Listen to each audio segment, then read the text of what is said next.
high. I am the inspiration that led success soar high. I will achieve, I will fly high. I am the I in SBI. I'm backed by the nation's trusted bank, SBI, the banker to every Indian. Hello and welcome to the Business Standard Banking Show, where we bring you the story behind the major developments in the banking space. It is the 12th of October and I am Ruchika Chitravanshi. In today's episode, our cover story looks at the trends in the preview of second quarter results of banks. For Bankers View, we will be joined by Kishore Kumar Poludasu, MD and CEO, SBI General Insurance. In Banking for You, we will talk about the global indices. Tamal Bandhopadhyay, our consulting editor, will join us for our expert take to talk about the issue of gender diversity in the banks. At the end of the show, we will tell you the results of the last week's poll and the question for this week. Banks saw a rise in lending rates, high credit offtake, and lower credit costs during the second quarter ended September 2023. On the other hand, treasury gains may have been impacted due to hardening of yield on bonds. Against this backdrop, how will banking sector Q2 results play out? Watch our cover story to find out.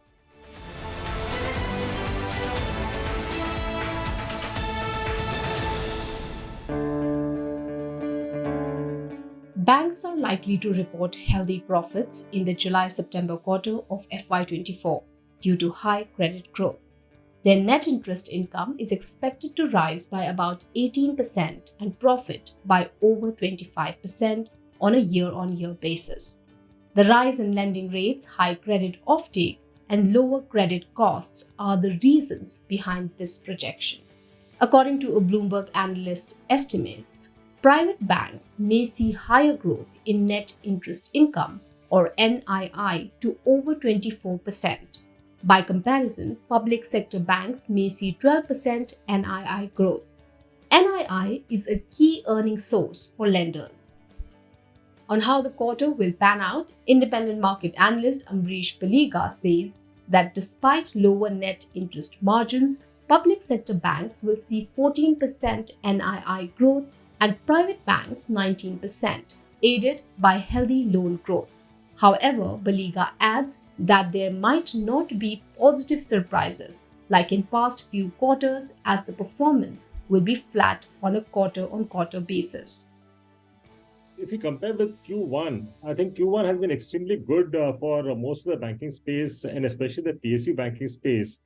Although when we compare Y on Y, we could see a decent growth. Like for example, the loan book should grow by about 14% to 15% year on year. But then when we are looking at Q on Q, I think the growth could be more or less flat, slightly positive. So because of which there may not be really any positive surprises. I mean, it'll be as per what most of the analysts are expecting. There may not be any positive surprises like what we saw in the past couple of quarters from the banking space. So because of which, I don't think that there can be a major bump up from here as far as the stock prices are concerned.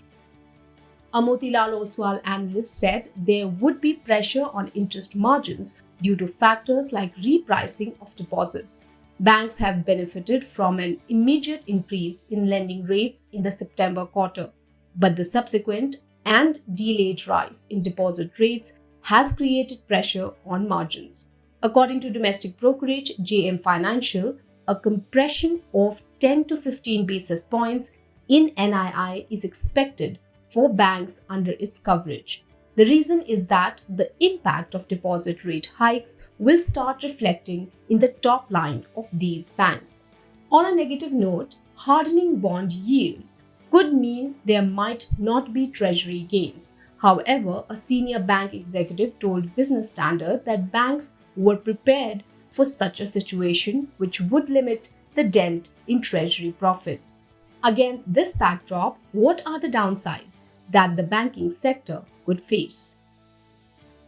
Once the yields on the government bonds harden, and that's what happened in Q2, which actually means that the price of the bond comes down, because of which the yield moves up. So this will mean a mark-to-market loss in the bond book. So because of these losses, the earnings would be down. On a separate note, a Motilal Oswal preview note said slippages would remain under control. The note added that this factor, along with higher recoveries, would further help in the continuous improvement in asset quality. Bankers told Business Standard that both credit costs and the amount set aside for non performing assets remained under control. Meanwhile, the payout from the resolution of Sri Twin Finance Companies and ILNFS Tamil Nadu power projects would provide some benefit, especially to public sector banks. For his part, Ambrish Baliga says that while loan growth will be healthy at 14 to 15%, the worrying factor for the BFSI space will be its increased exposure to personal loans. Baliga points out that this category grew 31% year on year in August, accounting for 38% of the incremental bank credit according to Reserve Bank data. Similarly, real estate loans grew 39% during the same period. Overall, he warns that while bad loan recoveries may be robust, the increased share of unsecured loans can create issues going ahead. So there could be some pressure on bank margins, but as some analysts have said, that slippages would remain under control. For our Bankers View segment, Business Standard's Manojit Saha spoke to Kishore Kumar Poludasu, MD and CEO, SBI General Insurance. They chatted about the upcoming festival season, the regulatory initiatives which are liberalizing the insurance sector. Here's the chat.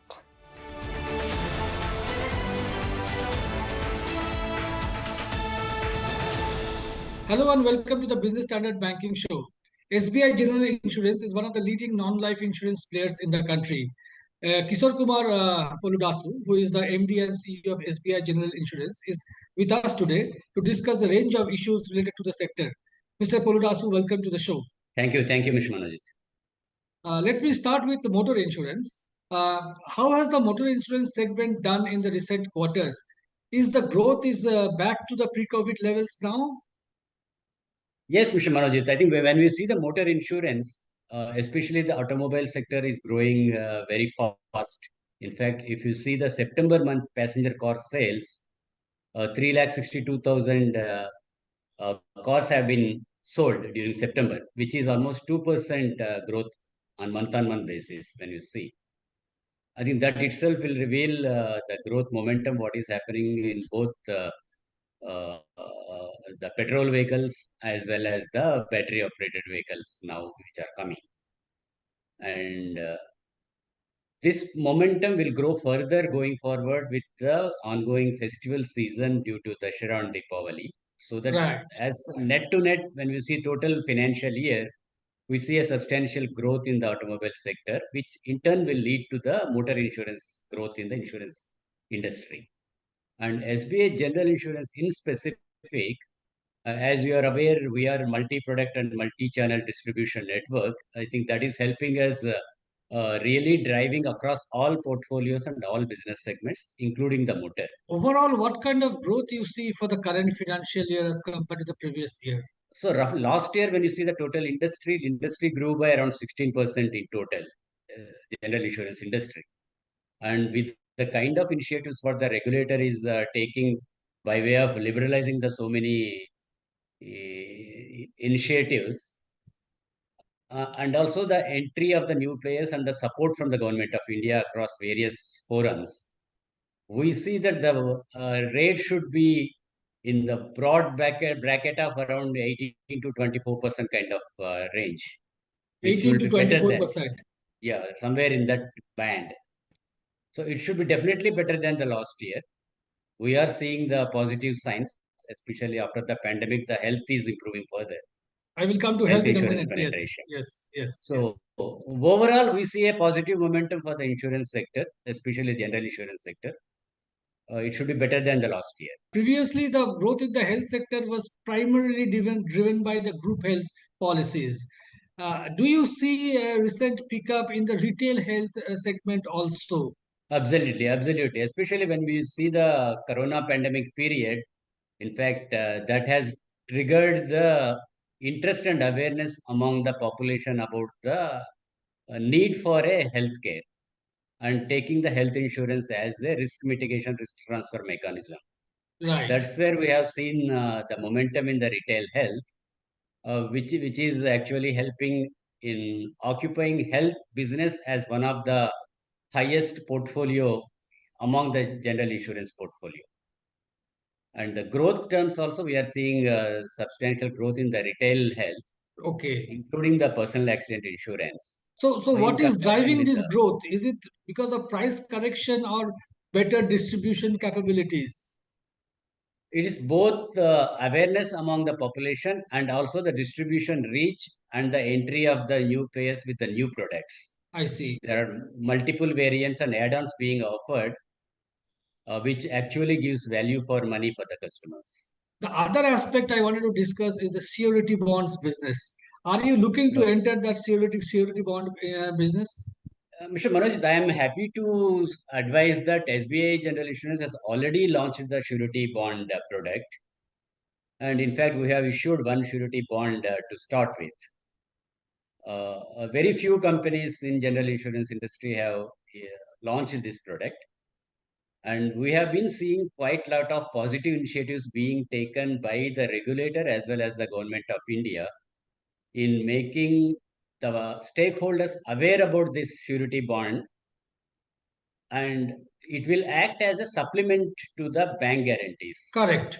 So that going forward, with the kind of infrastructure spent government of India is on cards, if you see the uh, national infrastructure pipeline of 111 lakh crores and national monetization pipeline of around 80,000 crores, that itself will lead to a almost the requirement of about 90 lakhs in next 5 years in terms of the bank guarantees and non-fund facilities to the infrastructure players. That's a huge amount. Yes.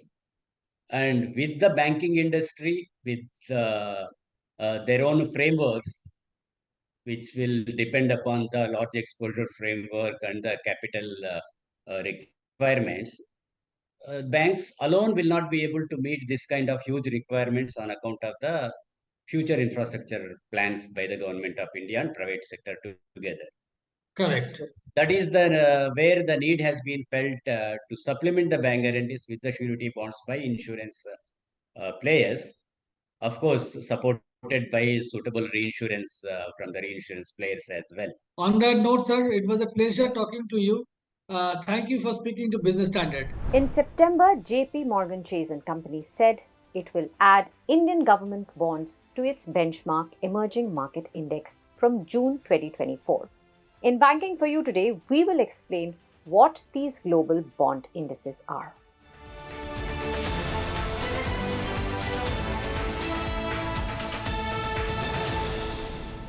Global bond indices help investors track bond movements in multiple jurisdictions and act as markers for investments by mutual funds, pension funds, and large investors that typically prefer to hold on to them for longer periods. JP Morgan and Bloomberg Barclays are some of the popular global bond market indices.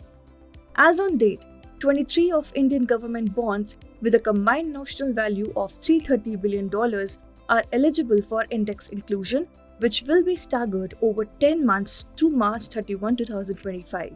JP Morgan GBI EM Global Diversified Index has about $200 billion of asset under management, and a 10% weighting will mean that about $20 billion might flow into these bonds.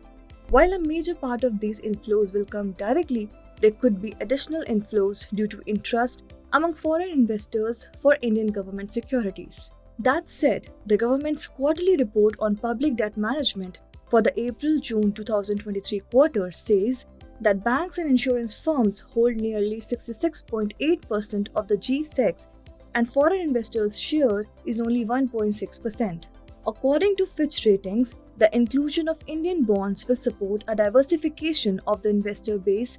This will help lower funding costs slightly and support further development of domestic capital markets. The increase in foreign investments in G-SECs is likely to have other positive effects. A more diverse investor base could reduce crowding out risks. If the government becomes less reliant on financing from domestic financial institutions, it could give them greater leeway to provide credit to the private sector. It could also stimulate further capital market development. In theory, increased exposure to foreign investor sentiment around government securities could encourage the authorities to pursue policies consistent with macroeconomic stability and fiscal prudence. That would benefit the sovereign's credit profile over the long term. I am the blue of the limitless sky. I am the inspiration that lets success soar high. I will achieve, I will fly high. I am the I in SBI. I'm backed by the nation's trusted bank, SBI, the banker to every Indian. Moving on, in today's expert take, our consulting editor Tamal Bandhopadhyay talked to us about the acute gender gap in India's banking sector and what can be done to fix it. Let's watch.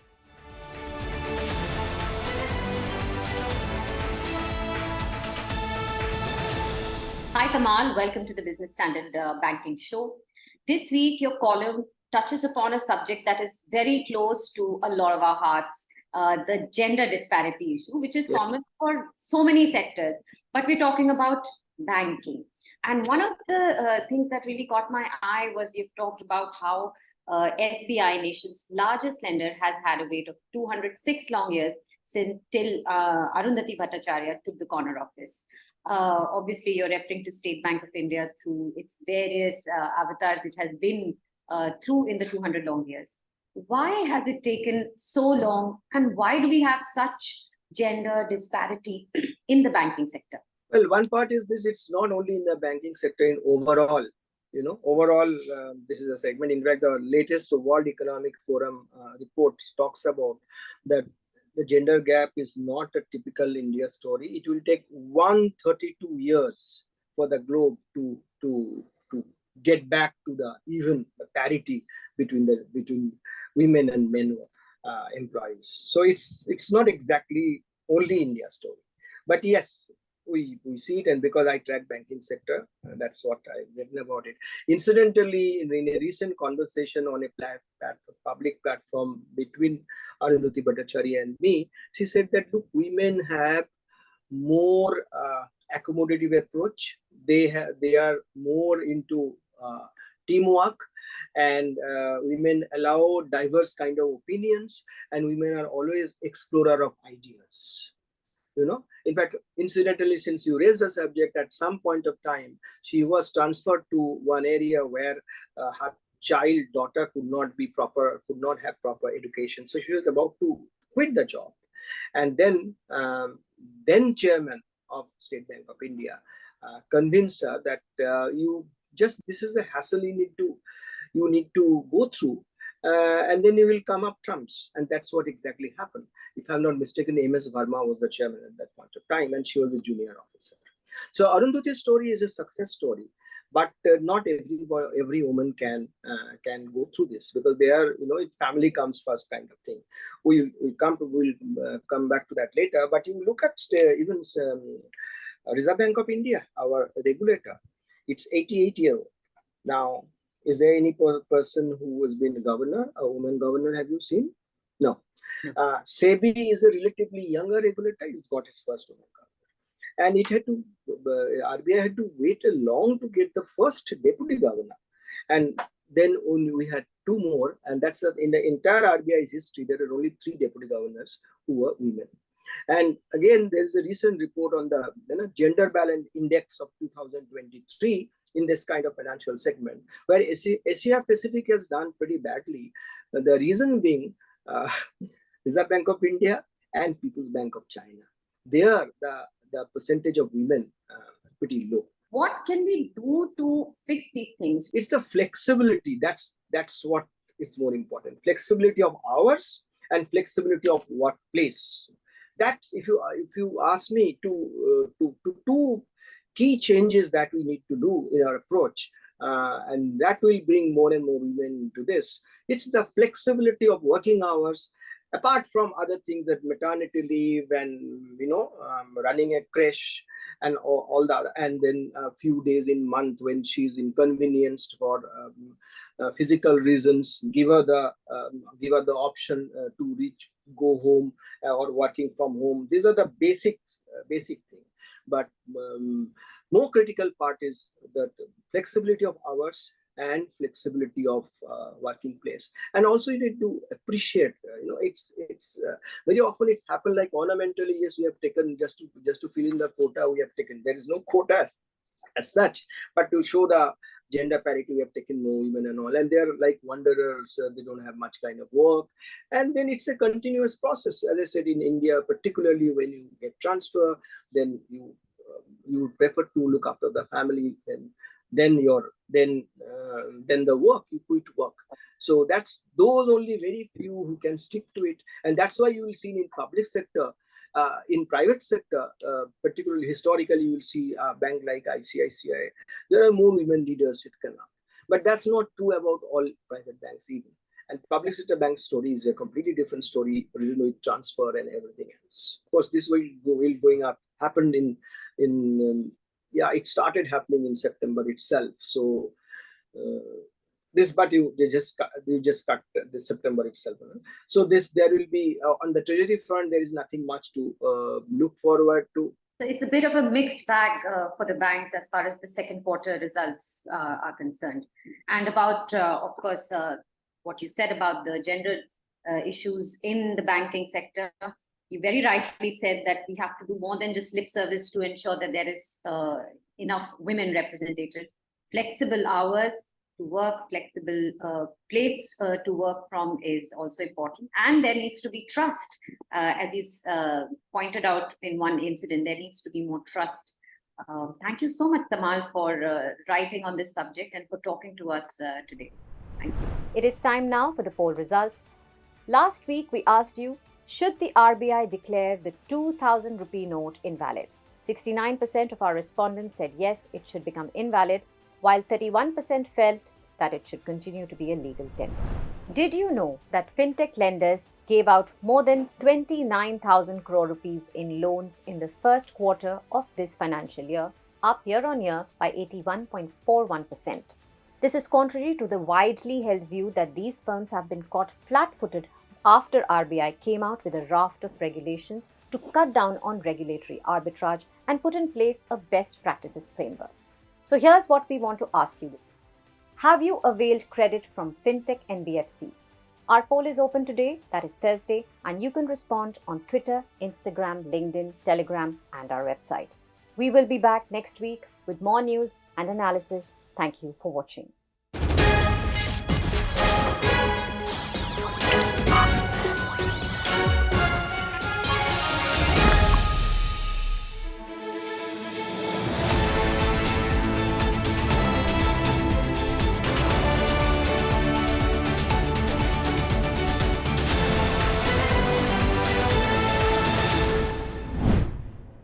If you like this video, share it and subscribe to Business Standard.